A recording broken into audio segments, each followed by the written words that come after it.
Welcome to Business Innovators Radio, featuring industry influencers and trendsetters sharing proven strategies to help you build a better life right now. All right, welcome back to the show. We've got a great guest for you today. We got Mr. John Sparks out of Dallas, and he's going to share some nuggets with us about Twitter. And welcome to the show, John. Thank you. It's a pleasure to be here. Awesome. Yes, great. So, let's just get right into it. What is it, or how do you help? What business are you in, and how do you help your clients? Okay, so I've been recognized nationally as a top 100 social media power influencer of 2015 by statsocial.com.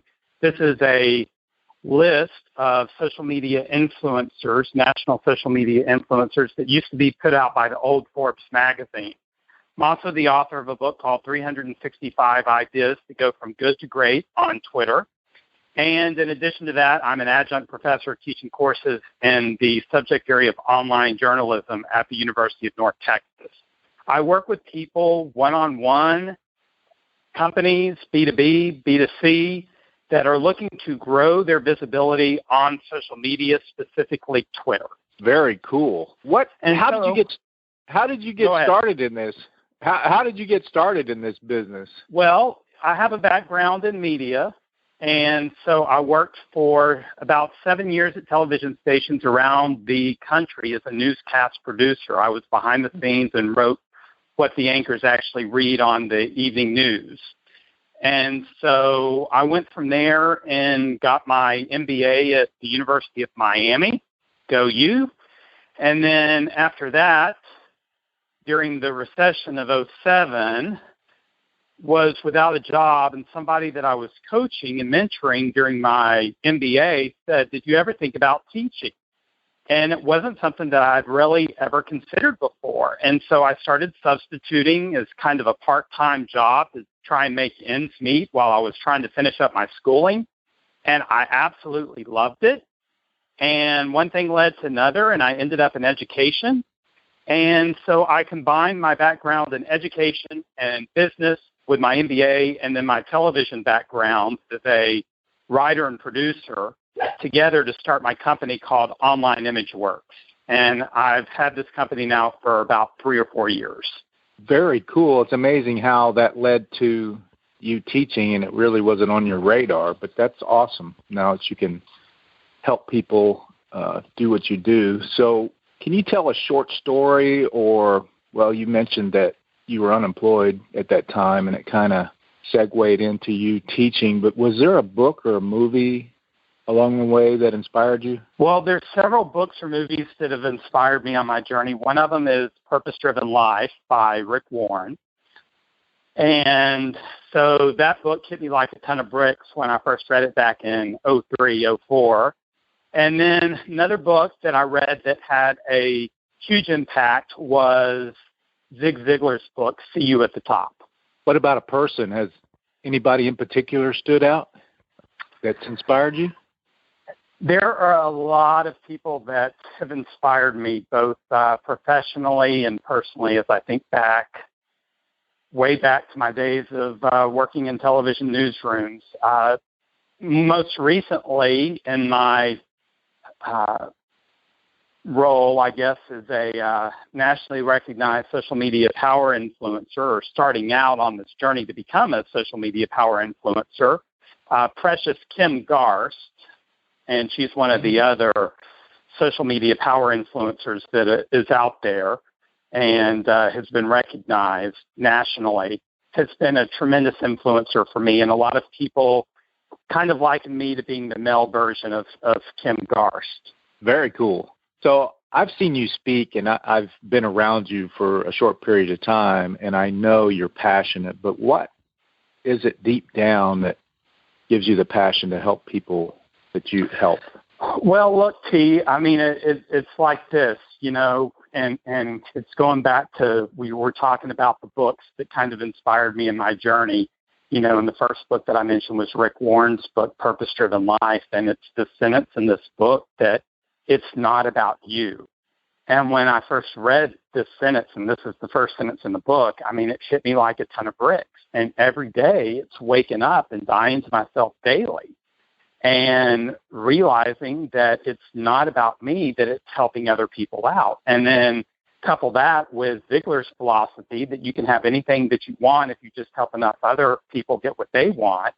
I mean, both of those things together can be extremely powerful.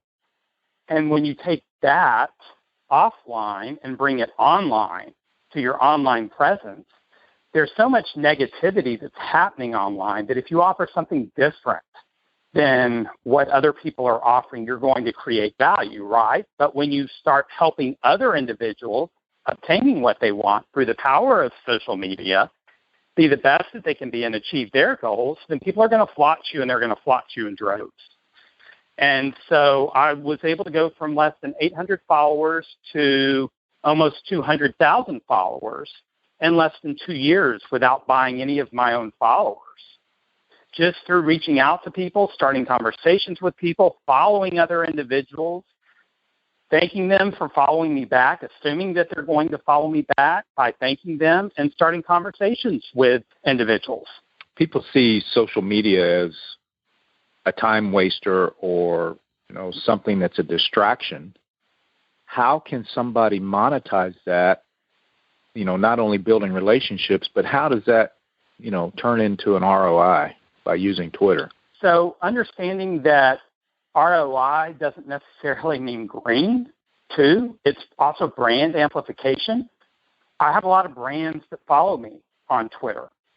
Brands see the number of followers that I have, and they're encouraged by that and know that I can be an influencer to other individuals that might be interested in their product and what they're doing. So a lot of them approach me for opportunities to either be a public speaker or come to their events or drive their car or eat at their restaurant and take pictures and tweet them out. So it doesn't always necessarily translate, and it's not always going to translate into hard cash. Like when you watch a television commercial on TV, albeit fast food or a car commercial, it's very difficult to say how many of the people saw that commercial actually go out and purchase that item. We can guess at those numbers, but do we really know? And so it's the same thing with social media. It's about brand amplification. That's a great point, and that should satisfy that ROI question. And so the biggest obstacle that people face are about Twitter. Businesses are coming online daily, of course, and trying to figure out, what social media platform should I be concentrating on. What is your advice as far as that? Well, just do it. I think it's important to be active on the big three. Facebook, when you look at how they've branded themselves, Pete, they've done a great job of branding themselves as the Friends Network. And, it goes back to that saying that people like to do business with people they know, like, and trust. So I think it's important for people to have individual accounts on Facebook, and also business pages as well are extremely powerful. I think groups are very powerful on Facebook. I think Twitter is also extremely popular and powerful. And I think LinkedIn is important to be on because they've done a great job of branding themselves as a professional network. Twitter, when you look at how people connect on Twitter, it's a lot different than LinkedIn and Facebook. LinkedIn's terms of service specifically state that you are not supposed to connect with people you do not know on LinkedIn. And if you're doing that, you are breaking a legally binding contract that you are agreeing to them with when you set up your account. Twitter, though, on the other hand, you don't have to necessarily follow someone, and they don't have to follow you back in order for you to be able to tweet them and get your message out to them. Where LinkedIn, you have to connect with someone, right, and they have to connect back with you to communicate to them via email unless you're a premium account member and you're paying LinkedIn. And Facebook, where you have to friend someone and they have to accept a friend request to communicate to that person via private message. Those boundaries don't exist with Twitter. That's a good point.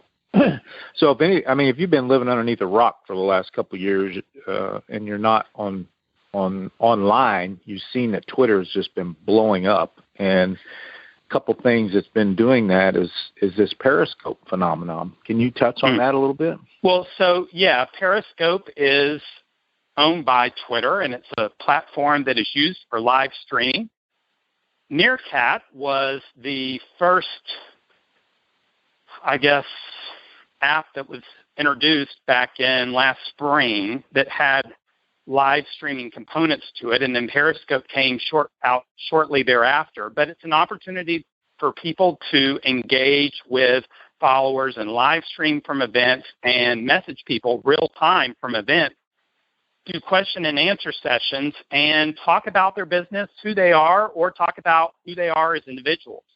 So it is an app that is on phone and or on your phone, and it is an app that is or an application that is owned by Twitter itself. And so when you start a Periscope stream, you also send a tweet out saying that you're starting the stream and letting your followers know that they can join in on that Periscope stream as well. So there's a lot of interconnectivity between Periscope and Twitter. How do you see that impacting business? I mean, is there something there, or is it going to bridge the gap between businesses that are offline that can have an opportunity to come online and share their message? Absolutely. I mean, we've already seen cases of that. I think it's going to become increasingly more important to be out there on Periscope and also have a presence on some of these live streaming apps. Also, Blab is another popular one that you've probably heard a lot about. Yeah.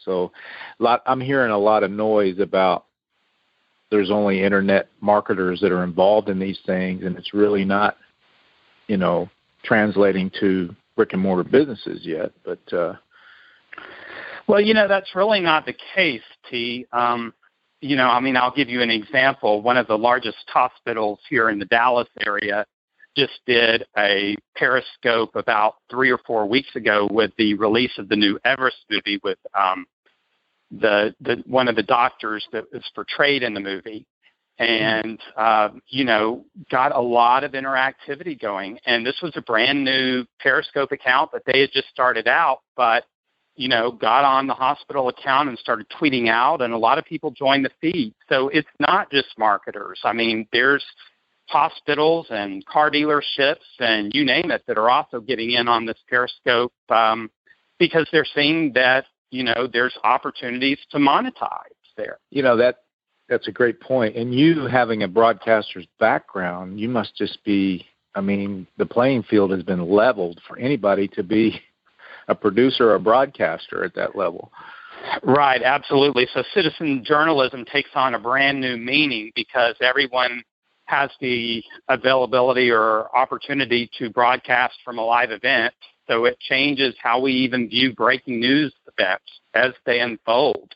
People can get their phone out and start live streaming via Periscope right there at the scene. That's awesome. Can you tell a story or an example of someone that you've actually helped as far as Twitter or social media? Quick story. Sure. I have helped a lot of journalists. I've helped a lot of media personalities. I've helped a lot of regular individuals that have businesses or business aspirations. And so some of those folks are some of my favorite people to help. Some of the individuals that, perhaps maybe are working in corporate America but are looking to make a shift and have their own company and are kind of in between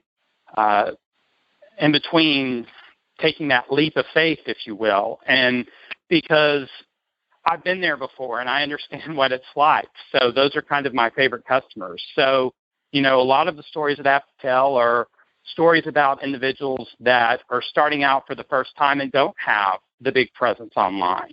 And so working with those individuals to grow that presence and encouraging them. What kind of brands are you seeing that are really flourishing with using those or using Twitter as, their primary source of getting their word out? Well, I see a lot of good brands on Twitter. I really like what American Airlines is doing on Twitter. They're based here, of course, in the Dallas area. And so the company has strategically moved a lot of the representatives that typically in the past have worked the 1-800 reservation lines over to Twitter accounts. And if you tweet at American Air, they will respond to you, and they've got some crazy statistics where they will reply to your tweet in 2 minutes or less. Try it. It works. And so seeing that level of engagement and seeing a whole call center type environment of people that are not using telephones but using Twitter instead as a phone to engage with their consumers real time is amazing. So they're one of my favorite brands that I've kind of had an eye on for a while. Yeah, that's very interesting. I mean, talk about being cost effective as far as communicating with people and getting on the situation immediately. That's brilliant. Yeah, they do a really nice job at it. What would be your best piece of advice for someone who is just starting out, that maybe not have a lot of followers? What could you tell them how to get that started? Attitude and persistence. That is how you get it started. And you got to keep that attitude and persistence. So going out and following other people and starting communication and engaging with them. And so going to some of the Twitter tools, some of them I talk about in my book, like Twello.com, which is like the yellow pages for Twitter, and finding people in your industry, locating, doing a search on Twello for your specific industry, and finding individuals that come up. I would also encourage people to create their own Twello profile as well at Twello.com, and find out who's following those individuals and who they're following, and using a tool called Manage Flitter. ManageFlitter.com is a great tool where you can go in and you can set up filters for those individuals that you are following or have found through Twello, and do a search to find people that are following those individuals or people that those individuals are following that are not following you, and use Manage Flitter to follow those individuals. So you can actually set up a filter inside of Manage Flitter to show you the individuals that these people that you see on Twello are either following or people that are following them, and then following those individuals through Manage Flitter, and then going to Twitter.com and starting conversations with those individuals and engaging with them. Wow, that's a huge nugget. That's awesome. Yeah. Very good. Our audience is going to love that one. Yeah. So you said you've got a book out, and where can you get the book at? Where's the best way to get that? Sure. So the book T is on Amazon.com. And again, it's called 365 Ideas to Go From Good to Great on Twitter. You can just type in 365 Ideas and it will come right up.